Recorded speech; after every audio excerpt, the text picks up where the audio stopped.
What does this newfound freedom for Julian Assange mean for you and for me and the future of our freedoms? Let's dive into it.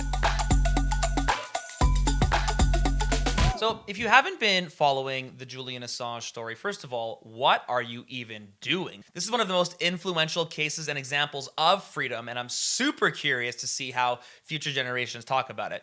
But let's watch a quick 60-second recap of the entire story. Who is Julian Assange in 60 seconds? He's the Australian WikiLeaks founder who could face an 175-year sentence in the US. He grew to prominence when WikiLeaks released thousands of classified US military documents, including a 2007 video showing a US helicopter attacking Iraqi civilians. In the same year, he was arrested in the UK. After Sweden issued a warrant over sexual assault allegations, he denied the claims, and while on bail, he sought asylum in the Ecuadorian embassy in London, where he was confined for the next 7 years. Despite Sweden dropping the charges, the UK warned he would be arrested for breaching bail if he left the embassy. Ecuador, having had issues with Assange, revoked his asylum, which saw him forcibly removed from the embassy. He was then sent to Belmarsh prison to serve a 50-week sentence. Meanwhile, the US asked the UK to extradite Assange over espionage and hacking charges. He's remained in prison for 4 years pending the extradition hearing. A UK judge blocked the extradition, arguing Assange was at risk of suicide. The extradition was later approved on appeal, but Assange's lawyers continue to pursue avenues to block it. The Australian Parliament has called for Assange's return to Australia, while his wife has warned if the extradition goes through, he will die. Okay, so basically he publishes a bunch of secrets that the US government doesn't want people to know. They call it espionage. They call it he was a spy.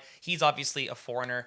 And so the development this week is, of course, that Assange pleads guilty to publishing US military secrets. First of all, we're not even saying that it was false stuff. We're not saying he lied. He just published real things that the US military did. So, what is your dollar supporting? War. Ultimately, though, the resolution sparring Assange prison time in the US contradicts years of ominous warnings by Assange and his supporters that the American criminal justice system would expose him to unduly harsh treatment, including potentially the death penalty, something prosecutors never sought. A little bit of propaganda in here. Obviously, there was no trial to seek the death penalty. Last month, Assange won the right to appeal an extradition order after his lawyers argued that the US government provided blatantly inadequate assurances that he would have the same free speech protections as an American citizen if extradited from Britain. Assange is Australian. So basically, he's facing multiple felony counts. He pleads guilty to just one,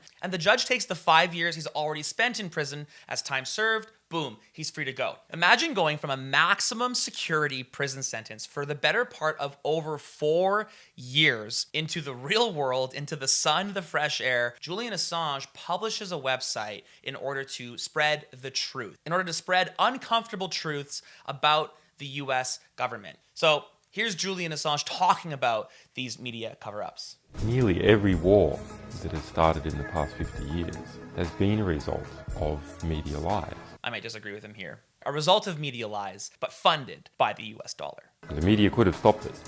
If they had searched deep enough, if they hadn't reprinted government propaganda, they could have stopped it. But what does that mean? Well, that means basically populations don't like wars. And populations have to be fooled into wars. Populations don't willingly and with open eyes go into a war.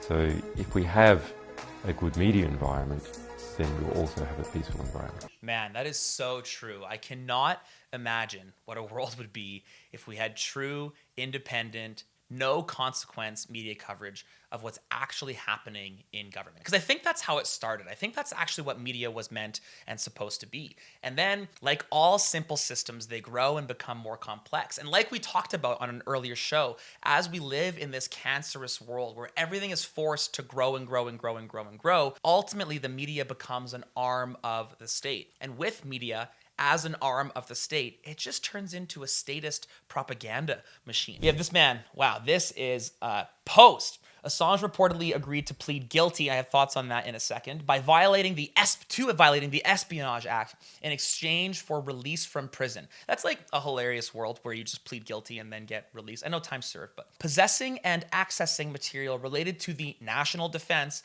of the USA is something that the NYT, WAPO, WSG, CNN do every day. And then here highlighted, we have the defendant, Julian Paul Assange. was not a United States citizen, did not possess a U.S. security clearance, and did not have authorization to possess, access, or control documents, writings, or notes in national defense of the United States, including the United States government, classified information. So, agreeing to plead guilty. What does this actually mean for us? How does this make sense? With him agreeing to plead guilty, we can kind of see how the history books start to say this. Rather than Julian Assange being held captive in multiple different jurisdictions, fleeing from the US government, being held for 14 years for these nonviolent crimes, the history books get to look like, yep, he pled guilty.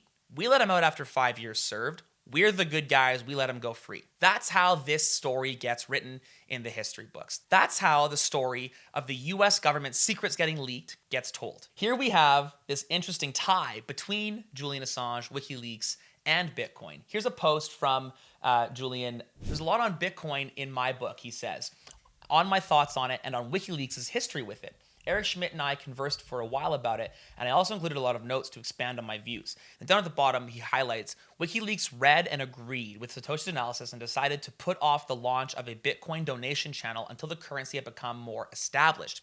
WikiLeaks' Bitcoin donation address was launched after the currency's first major boom in June of 2011.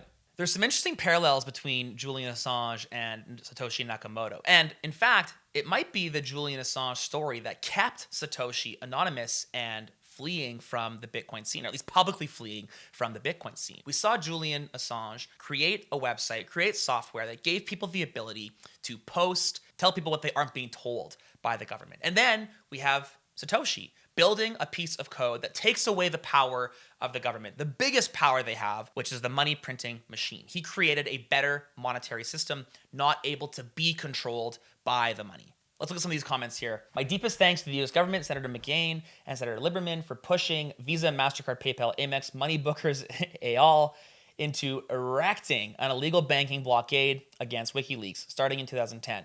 It caused us to invest in Bitcoin with over 50,000% return. So basically, once again, he who controls the money has the most power. People are donating to WikiLeaks in droves. They want this website to succeed because the general population want to know what's going on. Right now, the most interesting thing happening is Bitcoin. It's probably the most interesting intellectual development on the internet in the last 5 years. A lot of people have heard about Bitcoin but not really understand it. So you think, okay, it's some online currency, what's the big deal? There's, you can have a PayPal account, that's kind of like an online currency, or even your Visa card. Well, actually all the processing occurs online, isn't that really like an online currency? Or you can buy gold, that's kind of like an online currency. But Bitcoin is different because it is a currency that cryptographically backed, multi-jurisdictional, which means that it's very hard for any one power group in any particular jurisdiction to start turning it into a rent-seeking apparatus. Yeah, what he means there, that's a lot of big words. I don't think Julian Assange is very technical. I don't think he does a good job of explaining things. Basically what he's saying is no one group of politicians can control it. This is the key aspect to Bitcoin. And someone who's had PayPal, bank accounts, credit cards all frozen, someone who is incapable of receiving the money that he was rightfully either owed or people wanted to give him, he was unable to accept that. The only way he would have been able to accept that is with something that he called not a rent-seeking apparatus. The underlying technology of Bitcoin is cryptography on the one hand, and the ability for cryptography to create situations that can defend itself or the people who use it against even the full might of a superpower. A full might of a superpower doesn't help you smash a maths problem. A maths problem is a maths problem, and it's something that is connected to the existence of intelligence in the universe or basic physics. It's not something you can get at. I love this note, and we'll do an episode on this in the future. But what he's basically saying is Bitcoin wasn't invented. Bitcoin was discovered. Did you guys notice something? Julian Assange talking about Bitcoin in 2014 doesn't talk about price one single time. What he's talking about here is freedom. You hear me say this all the time. Bitcoin is not an investment. Bitcoin is a freedom tool. Bitcoin gives you the ability to take the power, take the value that you create with your time, lock it in money that is guaranteed, programmed to maintain its purchasing power, and gives you ultimate discretion and power over who gets it next. That is a freedom tool. So before we wrap up here, I want to just highlight how parallel Julian Assange's freedom and the Bitcoin community is. Recently, it came to light that he was going to have to pay out of pocket 500 grand for the flight back to Australia. The Australian government ponied up the cash, but he was going to have to pay that back. They, of course, wouldn't allow him to fly commercial because of all the problems that he's caused and all the problems that would represent for that flight, so he had to charter a flight. And here we see that Julian Assange, last night, to this address, received an 8 Bitcoin donation totaling $500,000.